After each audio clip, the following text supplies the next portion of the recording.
Assalamualaikum warahmatullahi wabarakatuh. Waalaikumsalam warahmatullahi wabarakatuh. Saya Ayudia Melisa dengan NPM 19143461 akan mempresentasikan hasil tugas saya, yaitu variabel indikator, instrumen pengumpulan data, dan teknik pengumpulan data. Yang saya ambil judulnya yaitu penggunaan media cerita bergambar terhadap hasil belajar siswa pada materi kebersamaan kelas 3 SD swasta Merdeka. Yang pertama variabel, yaitu penggunaan media cerita bergambar dan hasil belajar. Menurut Hamalik, hasil belajar adalah suatu hal yang terjadinya perubahan tingkah laku pada diri seseorang yang dapat diamati dan diukur dalam bentuk pengetahuan, sikap, dan keterampilan. Sedangkan Winarno Surakman berpendapat, hasil belajar siswa kebanyakan orang berarti ulangan, ujian, atau tes. Ulangan ini untuk memperoleh suatu indeks dalam menentukan keberhasilan siswa. Selain itu, menurut Purwanto, hasil belajar adalah perubahan tingkah laku yang terjadi setelah mengikuti pembelajaran sesuai dengan tujuan pendidikan dalam domain kognitif, afektif, dan psikomotorik. Sehingga dapat disimpulkan bahwa hasil belajar adalah perubahan tingkah laku yang dihasilkan oleh seseorang dari proses pembelajaran yang dapat dilihat baik dari segi pengetahuan, sikap, dan keterampilan. Nah, menurut Asyar, ia menjelaskan manfaat dari media pembelajaran salah satunya adalah media yang dapat merangsang siswa agar berpikir kritis, menggunakan kemampuan imajinasinya, bersikap dan berkembang lebih baik sehingga menghasilkan kreativitas dan karya cipta yang inovatif. Sedangkan Gonen dan Guler berpendapat bahwa buku cerita bergambar, sebuah dongeng sederhana yang diceritakan melalui gambar berturut-turut, dapat menarik perhatian siswa dalam pembelajaran.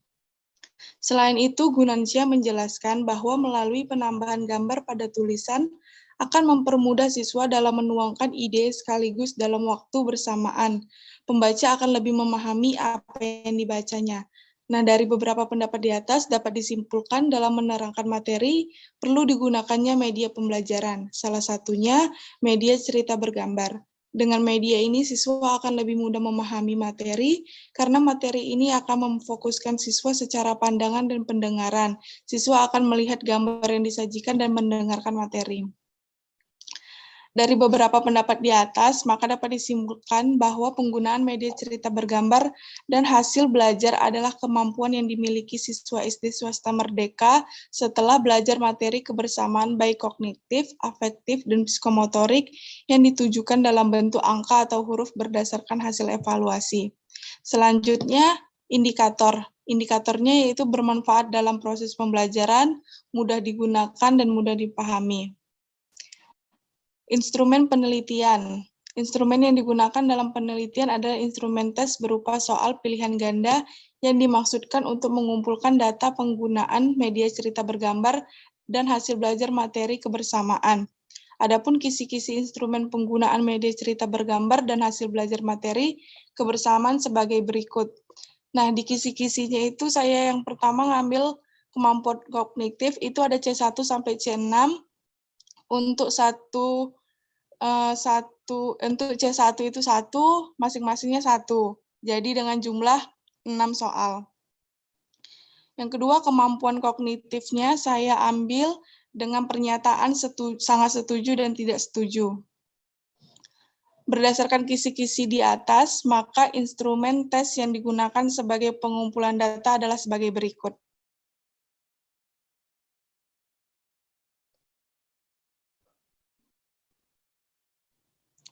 Untuk tesnya itu ada 6, dari C1 sampai C6-nya. Lalu, untuk kognitifnya saya ambil pernyataan iya atau tidak. Jadi siswa itu disuruh isi angketnya, lalu disuruh apakah saya sangat suka belajar materi kebersamaan karena sangat menyenangkan, banyak manfaat dari belajar materi kebersamaan. Yang kedua, saya masukkan angket menggunakan media cerita bergambar apakah menarik perhatian siswa. Nah, untuk teknik pengumpulan datanya berdasarkan instrumen yang dikemukakan di atas, maka teknik tepat yang dilakukan untuk mengumpulkan data penggunaan media cerita bergambar dan hasil belajar adalah dengan menyebarkan tes atau soal kepada siswa setelah materi kebersamaan yang disampaikan. Sekian hasil tugas saya, lebih dan kurangnya saya mohon maaf. Assalamualaikum warahmatullahi wabarakatuh. Waalaikumsalam warahmatullahi wabarakatuh.